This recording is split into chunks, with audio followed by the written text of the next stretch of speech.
Respirer. Quoi de plus naturel? Mais quand respirer en ville devient une menace pour notre santé. De manière générale, un être humain respire 15 000 litres d'air par jour. Ces 15 000 litres d'air sont composés de différents éléments. Vous avez une grosse partie d'oxygène, une très grosse partie d'azote et après une partie plus ou moins grande d'autres éléments que peuvent être notamment des polluants de l'air.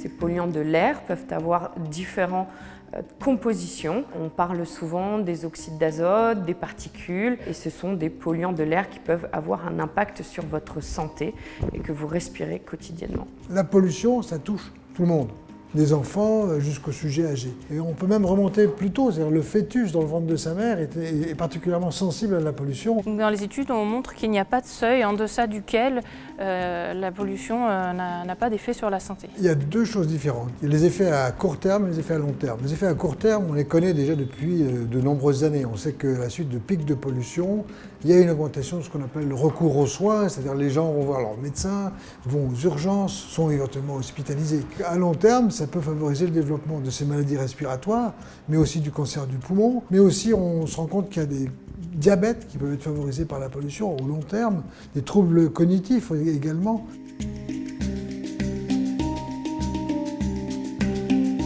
C'est extrêmement compliqué de dire, quand on voit quelqu'un qui meurt à l'hôpital, de dire bah voilà, il est mort à cause de la pollution. Pour un individu donné, c'est extrêmement compliqué. Par contre, les épidémiologistes peuvent faire des études pour savoir quelle est la surmortalité, quelle est la mortalité qui est liée au pic de pollution.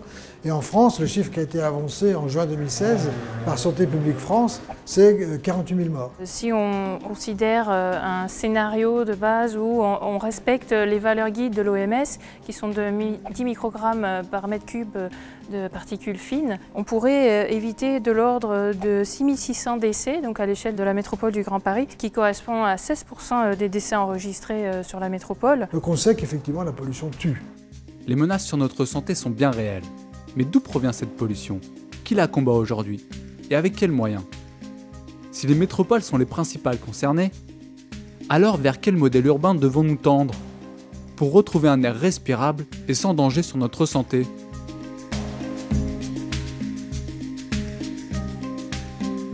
En Île-de-France, la problématique majeure réside dans le cœur dense de l'agglo et le long des axes routiers, où on a environ 1,6 million de franciliens surexposés. Globalement, il y a 4 sources à la pollution atmosphérique. La première, c'est la circulation automobile, enfin le transport au sens large. La deuxième, c'est les activités industrielles. La troisième, ce sont les activités agricoles. Et la quatrième, c'est le chauffage, donc entre les feux de cheminée et le chauffage au fioul. En zone urbaine, l'essentiel de la pollution vient du trafic automobile et du chauffage.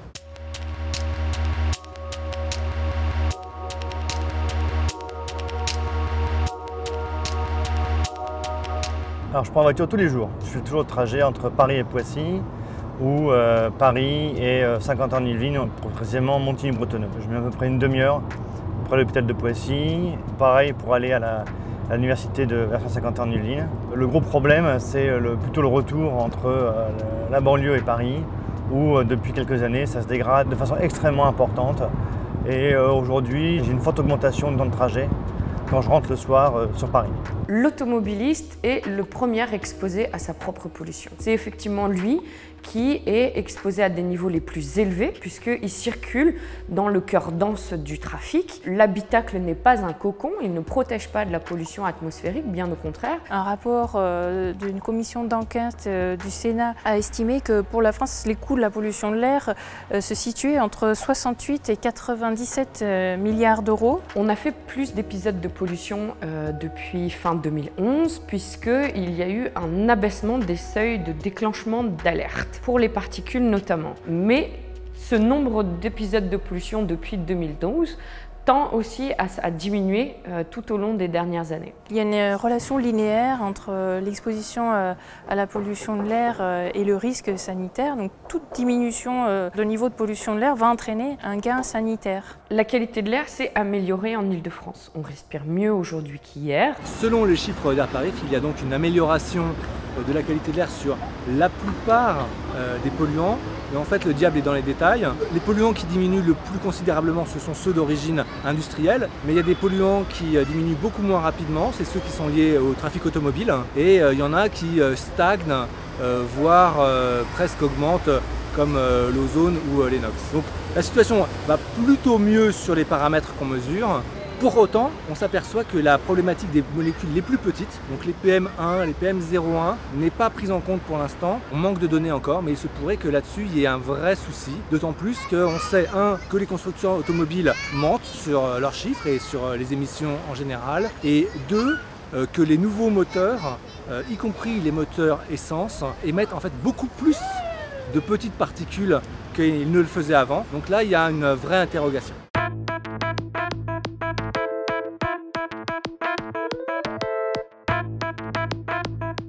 La réalité aujourd'hui, c'est que la pollution de l'air, c'est le stress sanitaire majeur, équivalent au tabac et à l'alcool en mortalité. Le jour où l'ensemble des habitants atteints de maladies respiratoires décideront, par exemple, d'attaquer leur employeur parce qu'il ne les a pas protégés alors même que leur fenêtre de bureau donnait sur une autoroute urbaine qui traversait la ville, je pense qu'on sera là dans des ratios financiers bien plus importants vu l'effet massif que les indemnisations aujourd'hui qui sont versées pour l'amiante et qui coûtent déjà très cher. Outre Madame Nonez, nous allons engager des recours pour une trentaine de personnes en France qui résident dans l'agglomération parisienne, lyonnaise, lilloise et également dans la vallée de l'Arve.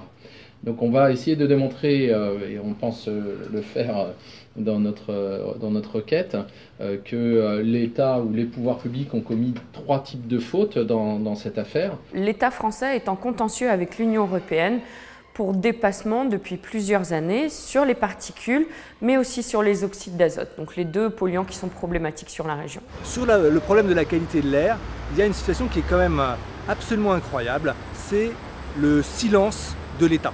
Le ministère de la Santé est absent pour l'instant, le ministère de l'Environnement est quasi absent, et donc dans ce silence assourdissant, la voix des mairies, comme celle de Paris, comme celle de Grenoble et comme celle d'autres en France, est particulièrement importante.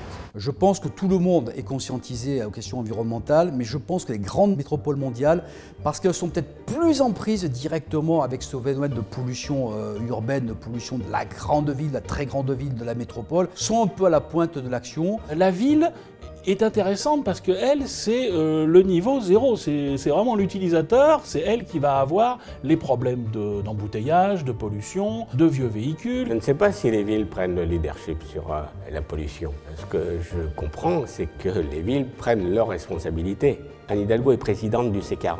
Elle a invité ici à l'hôtel de ville l'ensemble des constructeurs.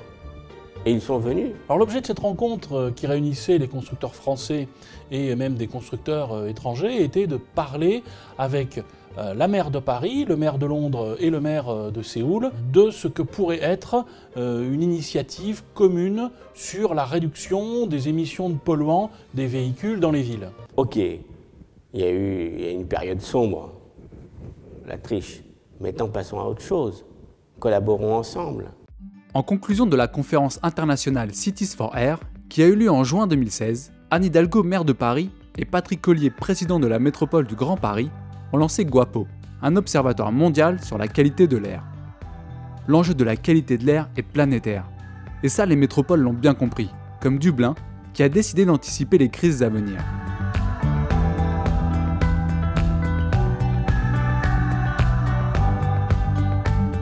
Air quality is a global issue. You can see the impact that poor air quality has on a lot of major cities in relation to health. In Dublin City, although it's not as big a city as London or Paris, we have issues in relation to air quality, but not on the scale of other major cities. And overall, air quality in Dublin City is pretty good. We comply with all the EU relevant guidelines and legislation. But the issue for Dublin City is we're ahead of the curve in relation to good air quality. We want to keep it good. It's harder to pull back from a bad position to make it good, rather than it's easier to maintain a good position. So that's where we're coming from in Dublin City. The primary aim is to preserve the good air quality that we've got. Les métropoles ont décidé d'agir, et d'agir tout de suite. Pour ça, elles doivent se réinventer. On parle de métropole résiliente. Mais c'est quoi exactement? On parle de la capacité d'un territoire, pas d'une mairie, mais bien d'un territoire avec l'ensemble de ses institutions, ses entreprises, ses habitants, ses infrastructures, ses flux. Donc la capacité de ce territoire à continuer de fonctionner et poursuivre ses objectifs de développement indépendamment des chocs et des stress chroniques auxquels il peut être confronté aujourd'hui et dans les décennies à venir. Par choc, on peut entendre une attaque terroriste, une crue majeure de la Seine. Par stress chronique, on parle là davantage des effets à long terme du réchauffement climatique, de la pollution de l'air. La résilience n'est pas du tout anxiogène. Elle ne dit pas « attention, danger, voilà des crises qui arrivent ». Elle dit « puisqu'on est confronté à ces enjeux, il faut s'y préparer le mieux possible ». Et donc c'est plutôt une vision rassurante et protectrice du développement urbain. Pour s'y préparer, le maire de Londres va engager 1 milliard d'euros sur 5 ans pour combattre la pollution de l'air. Et à Paris, on met combien? Je pourrais vous donner le chiffre exact, mais il faudrait que j'additionne l'ensemble des mesures et des budgets. Mais c'est colossal, c'est beaucoup plus que la somme du maire de Londres. Ce n'est pas un argument électoral. Alors la métropole est une création récente.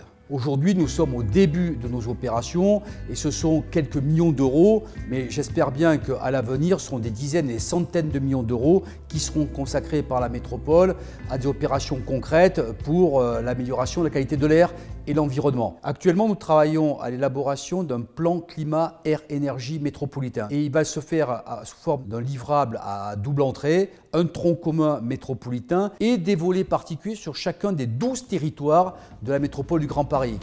Les financements sont là, les plans d'action existent, mais concrètement, on change quoi sur le terrain? La pollution de l'air, c'est un problème qu'on sait résoudre. Et c'est ça qui est rageant. On voit les pics de pollution qui se reproduisent chaque année, et pourtant on sait quoi faire. Et c'est d'autant plus rageant ces pics de pollution que ça va mettre l'accent sur donc, des événements ponctuels, mais le vrai problème, c'est la pollution au quotidien, et c'est celle-là qu'il faut résoudre, et c'est pas en s'attaquant au pic qu'on va résoudre la pollution de fond, c'est pas les mêmes logiques, c'est pas du tout les mêmes problématiques. Il y a beaucoup de moyens différents d'agir. Le premier, le plus efficace en fait, c'est d'éviter le déplacement finalement.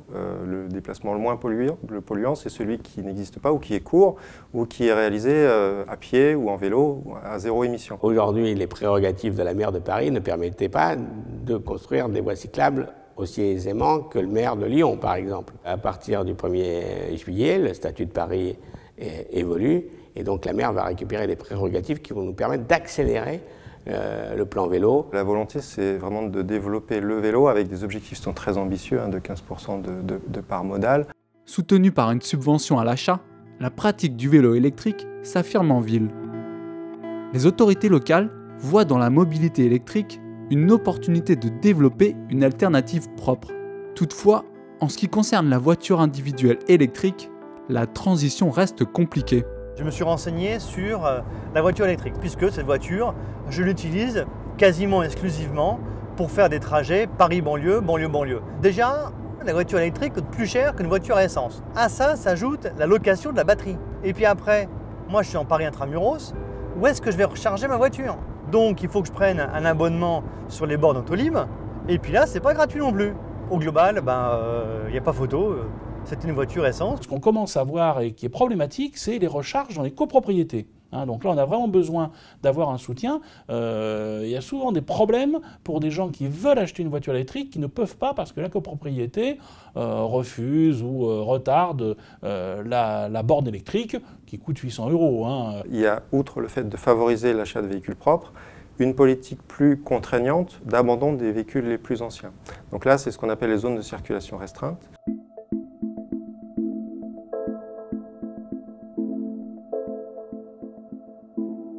On a vraiment l'impression que l'automobiliste est quelqu'un qui est à proscrire dans Paris. À Paris, on cible beaucoup notre action sur le trafic routier. On est parfois accusé de faire un petit peu, de focaliser trop sur ces questions-là, mais en fait, ça correspond bien à un diagnostic qu'on a réalisé qui montre que c'est la principale source de pollution dans Paris et c'est le principal levier sur lequel on peut agir pour faire baisser la pollution. Le partage de l'espace public à Paris, il a quand même beaucoup évolué au XXe siècle en faveur de la voiture, qui a envahi l'espace. On sait qu'à Paris, c'est 9% des déplacements qui se font en véhicule automobile et c'est 60% de l'espace public qui est dédié à ça. L'ouverture de la piétonisation des berges de Seine sur 3 km 300, je vous informe qu'il y avait plus de 800 km de voies à Paris. On a créé là un espace de tranquillité dans un des plus beaux endroits du monde. On voit le fonctionnement de ce territoire de manière holistique, de manière systémique.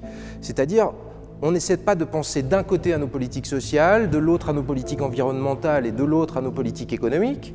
On se dit, mais ces trois objectifs forment ensemble un projet de ville, un projet urbain. Je pense qu'il ne faut pas se focaliser sur cette politique d'aménagement de l'espace public uniquement sur la qualité de l'air. On est sur une logique de rééquilibrage de l'espace public. La place du piéton dans la ville ne doit pas être minoritaire en surface. Si on veut convaincre les personnes d'aller sur le vélo ou sur les transports publics, ou voire même sur la marche, il faut leur offrir un confort à la fois dans ces transports, en vélo, etc. Donc ça ne se fait pas sans des aménagements sur l'espace public qui forcément vont prendre de l'espace par rapport à la voiture. Souvent montrés du doigt, et pourtant indispensables à la mobilité de millions de métropolitains, les transports publics doivent à leur tour entamer leur révolution. La planification territoriale en Ile-de-France, avec le premier schéma directeur de 1960, inclut bien évidemment les transports en commun comme axe majeur du développement territorial et du développement urbain. Il s'agit à l'époque de donner à Paris et au cœur d'agglomération de l'oxygène. On va créer des villes nouvelles et on va créer des nouveaux axes de transport pour relier ces villes nouvelles entre elles et avec Paris. C'est l'avènement du RER, du réseau express régional, c'est la modernisation des lignes de ferroviaires héritées du 19e siècle et c'est cette couture avec le réseau très performant en 1960 de métro. Aujourd'hui je travaille de façon régulière sur 3 endroits que sont l'hôpital de Poissy, l'UFR des centres de la santé à Montigny-Bretonneux et à l'INRA de Bourg-en-Josas. Si je bouge, il est inenvisageable de prendre les transports en commun puisque les transports en commun, par exemple, entre Poissy et Montigny-Bretonneux, c'est de prendre un bus qui est à l'heure fixe et qui met à peu près 1 heure pour aller à l'UFR. Moi, en voiture, je mets une demi-heure. À l'époque, on considère d'une manière générale que le système de transport va s'appuyer sur 2 modes. Les transports collectifs, la voiture particulière. Au transport collectif, le boulot de transporter les gens dans Paris et vers Paris, et à la voiture particulière, le reste. Alors, ce dispositif-là, pour différentes raisons, est une impasse. Raison économique, sociale, environnementale. La voiture ne peut pas subvenir à tous les besoins de transport de banlieue à banlieue. On est, et de longue date, dans la congestion au quotidien et il y a besoin d'une offre de transport, d'autant que pendant toute cette période, depuis les années 1960, l'Île-de-France et l'agglomération s'est développée et où les polarités périphériques à Paris se sont construites, se sont densifiées. Pour améliorer les mobilités interbanlieues, mais aussi pour améliorer l'efficacité générale du réseau. Un réseau de transport collectif doit être maillé avec le plus de lignes dans tous les sens. Eh bien, on construit des lignes de rocade. Vous avez derrière moi le chantier de la ligne 15 du Grand Paris Express, cet énorme projet qui va permettre la construction de 4 nouvelles lignes de métro autour de Paris, dans l'agglomération. Mais ce n'est pas que ce projet qui est à l'œuvre, il y a aussi les tramways qui, depuis la première ligne en 1992 de Saint-Denis à Bobigny, se développent de plus en plus en Ile-de-France. Nous sommes à la 10e ligne, il y en a d'autres encore en projet. Et puis aussi, les bus, pour parler d'eux, jouent un rôle essentiel, bien entendu, dans les déplacements dans, vers et en dehors de Paris. Et ces bus font l'objet d'un grand programme, c'est un grand plan bus, qui va permettre leur restructuration, leur rénovation, l'invention de nouvelles dessertes. Le coût d'investissement est énorme. Le plan de mobilisation pour les transports voté par la région en partenariat avec l'État de 2010 prévoyait plus de 30 milliards d'euros d'investissement et ils sont à l'œuvre. Ce sont des sommes colossales et il y a aussi une autre dépense, c'est celle de l'exploitation. Les transports ne sont pas couverts par les usagers, par le ticket ou le pass Navigo que l'on achète. C'est aussi quelque chose d'important à prendre en compte.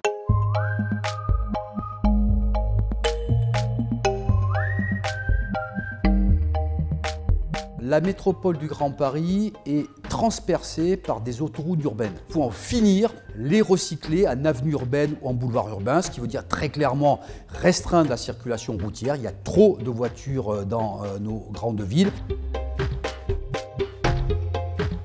Quand nous avons récupéré la Nationale 20 en 2006, nous avons constaté ce qu'était la Nationale 20, c'est-à-dire une vraie coupure dans la ville, pas de mixité des usages est globalement un axe en mauvais état. Et le département des Hauts-de-Seine, avec les villes concernées, a pris la décision de réaménager cet axe en boulevard urbain, sécurisé, convivial et partagé. C'était un espace très fréquenté, ça l'est encore, puisqu'on est, suivant les sections, entre 20 000 et 50 000 véhicules jour. Ce qu'on constatait comme dysfonctionnement dans l'ancienne voie, c'était qu'on avait ce qu'on peut appeler une circulation en accordéon, freinage et accélération brusque.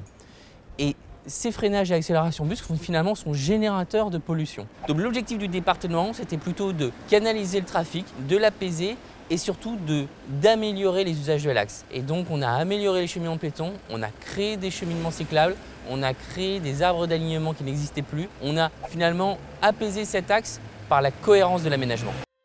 Élément central du développement des villes au cours de la deuxième moitié du XXe siècle, la voiture semble être la cible à abattre pour retrouver un air respirable. Serait-elle amenée à disparaître de notre métropole ? À l'échelle du Grand Paris, il est évident que la voiture est indispensable. Elle l'est actuellement, mais elle va toujours l'être. WeHop, c'est une application d'autostop urbain. C'est lorsque, effectivement, il y a encore quelques kilomètres à faire et qu'il n'y a plus de transport en commun. C'est lorsqu'il y a des carences de transport en commun, par exemple typiquement le banlieue. C'est tout ce qui concerne les heures creuses où évidemment les fréquences sont faibles. Donc toutes ces périodes-là, eh bien, vous apercevez qu'il y a des voitures qui circulent et des voitures qui font probablement votre chemin. Donc l'idée, c'est de rendre visible ce réseau est disponible à raison de 2-3 sièges par voiture à des passagers qu'on aurait besoin. Actuellement, on est à peu près à 1,2 passagers par voiture en Île-de-France. Si on passe à 1,7, il n'y a plus d'embouteillage en Île-de-France. Le réseau de communication des routes est très sous-utilisé. Donc effectivement, ça nous paraît une source de capacité de transport qui est extrêmement capillaire, donc les infrastructures lourdes ne peuvent pas assurer, extrêmement fréquente et qui en plus ne demande aucun investissement, puisque les voitures existent, les gens les ont déjà. Nous, on est vraiment totalement convaincus que la digitalisation du produit voiture et de son usage est en train de modifier complètement le futur de l'automobile. C'est-à-dire que l'automobile devient un petit transport en commun. Le covoiturage, ce n'est pas une idée récente, mais il y a un aspect technologique qui fait qu'aujourd'hui, on arrive à ce qu'on appelle du covoiturage dynamique, du covoiturage temps réel, et c'est ça qui peut marcher en ville. La deuxième chose, c'est qu'il faut changer de modèle économique aussi. Il faut passer sur un modèle économique qui est plus basé sur la trace. Je propose mon trajet et donc j'ai une récompense pour ça, parce que je publie les data et je propose finalement une capacité de transport. Pour le trajet régulier, c'est difficile de mettre en relation des individus qui ne se connaissent pas du tout. En ville, il faut trouver des mécaniques beaucoup plus rapides, beaucoup plus temps réel. Et nous, ce qu'on a trouvé, c'est que chacun a sa communauté d'accompagnateurs, de conducteurs, on va dire. Et vous pouvez entrer en relation avec eux quelques minutes avant de partir ou 5 minutes avant de partir pour dire « j'ai besoin de partir, est-ce qu'il n'y a pas quelqu'un qui part en même temps ?» Une vision résiliente, c'est aussi une vision positive.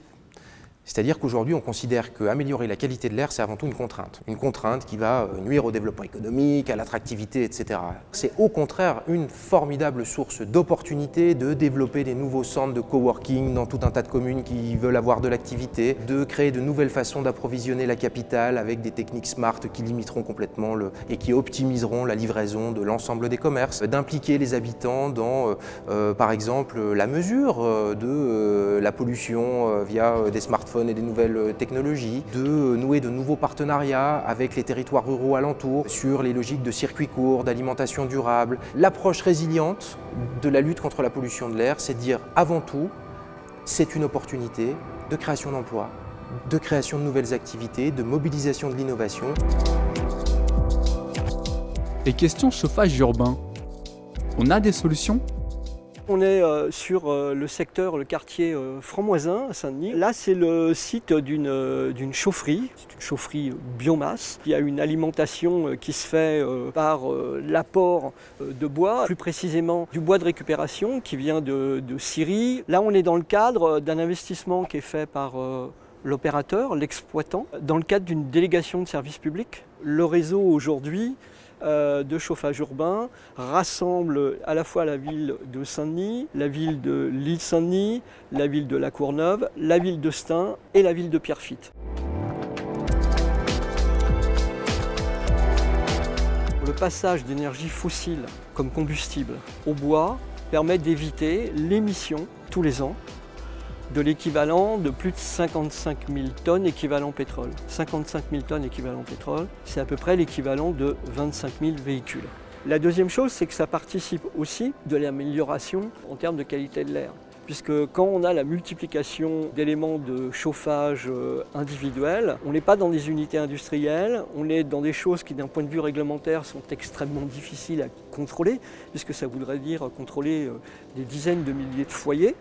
Alors que quand on a des unités industrielles, ça permet non seulement de quantifier, mais de maîtriser et de réduire les émissions par tout ce qui peut être fait comme système de filtration industrielle que aucune personne privée ne peut mettre en place. Les phases de test permettent de montrer que dans le cas d'une utilisation à plein régime de la chaufferie, les valeurs, par exemple de particules, elles se situent entre 0,1 microgrammes par mètre cube d'air jusqu'à 0,9. Donc on voit qu'une unité industrielle de ce type, avec les contrôles, avec les émissions qu'elle a, participe vraiment pleinement à ce que pour chauffer l'équivalent de 40 000 logements sur le territoire, on a des émissions qui sont très très faibles.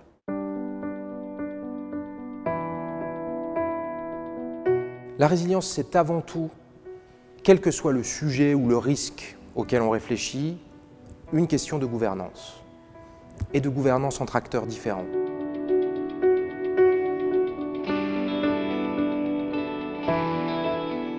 Les acteurs de la résilience, c'est tout le monde. On sait que le Parisien et le Francilien, il est déjà sensibilisé à la qualité de l'air un petit peu, parce qu'il a une préoccupation sur la qualité de l'air. Dans les sondages, ils se disent prêts, en tous les cas, à modifier leurs pratiques pour améliorer la qualité de l'air. Dans les pays anglo-saxons, par exemple, on considère que l'habitant est un relais des pouvoirs publics, à la fois en cas de crise ou d'événements majeurs, mais aussi pour participer aux efforts de long terme contre le réchauffement climatique, etc. En France, notamment dans le domaine de la crise, on considère que l'habitant n'est pas sachant et que ce sont nous, institutions publiques, qui devons faire à la place de l'habitant ou pour les habitants. Ça ne fonctionne plus. Et il faut impérativement aujourd'hui que nous reconnaissions le rôle fondamental de l'habitant dans la résilience du territoire, par exemple dans le domaine de la pollution de l'air. Parce qu'il va falloir changer des comportements pour s'adapter à ce choc sanitaire majeur qu'est aujourd'hui la pollution de l'air.